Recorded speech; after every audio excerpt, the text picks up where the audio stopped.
no? At right of way ang pinakamalaking problema po niyan. So, ating magaling na mayor ng Angeles City, si Mayor Pogi Gasatin, kasi po malaking portion nung bunge, ika nga, nandun sa Angeles City. No? Meron ding malaking portion ng bunge sa San Fernando at meron ding malaki sa Kalumpit, Bulacan. So, yan po kumbaga kung gera po, kung i-compare natin sa gera to, yan pong tatlong yan ang battleground cities and municipality. Para sa Manila to Clark. Kalumpit, Bulacan, San Fernando City, Pampanga, Angeles City, Pampanga. Pero yung bunge na importante rin, yun dapat ko-connect sa Tutuban. Kasi paano ka makakakonect papunta ng Bicol kung hindi ka dadaan ng Tutuban? Tama po. Yung bunge na yun, ang balita ko kasi na mukhang hindi talaga magagawa ng paraan yun? Right now po, wala pa po ako naririnig na solusyon sa ating mga... Ilang kilometro lang ito, Sek? Maigsi yan po yan. Baka po ano lang yan eh. Baka po nasa 2-3 kilometro yan. Napakaigsi po yan. Pero again, ang problemang mo nga, yung sikip nung daan, no? Kasi tatandaan po natin, no? Dati po may release diyan, di ba? Nakakaiyak na Sir Ted eh. Okay. Di ba tayong unang-unang trend sa Asia, the Mortis to Bicol tayo eh, hindi ba ho?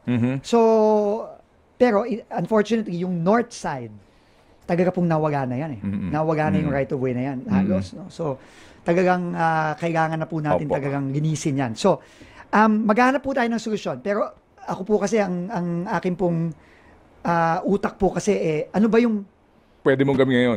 Pinakamabilis na magagawa natin ngayon? Opo. And then, sige, planuhin natin yung mga hindi pa nasisimulan, pero mag-focus muna tayo sa magagawa na natin ngayon. Okay, opo. Ito pong ongoing na PNR construction, papunta po galing ng Tutuban, Calamba, all the way sa Bicol. Kumusta po ito? Okay. Dalawa po yan. Dalawa pong linya yan. Yung una po, yung Tutuban hanggang Calamba. No, yan po ay funded ng mga Japanese partners natin at ng ADB. No? At meron din po yung tinatawag nilang South Long Haul. Yan po tuloy-tuloy na yan hanggang Bicol. Ito yung China-funded? Dati po. Dati pong China-funded yan. Pero kinansila na po yan. No? Ang loan na yan ay kinansila na. So ngayon po, yung ating tinatawag na matagal na nating inaasam-asam na lalo na sa mga kasamahan natin sa Southern Luzon, yung Bicol Express. Unfortunately, nakatenga po yan ngayon. No? Nakatenga po yan dahil wala pong funding source. No? Tingin ko po, makakahanap po tayo ng funding source. Pero yan po talaga, ang best na po na magagawa ng administrasyon ni Pangulong Marcos ngayon, number 1, makakuha ng funding source. Number 2, makumpleto natin ang detailed engineering and design para tuloy-tuloy na.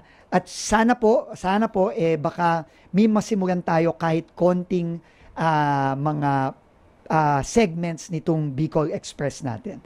Pero definitely po yan, hindi po yan matatapos. Oo. At baka kahit 20% niyan, hindi po magagawa hanggang 2028. Opo. So, ihiwalay natin, Sek, yung ikakupa ay deliverables ninyo.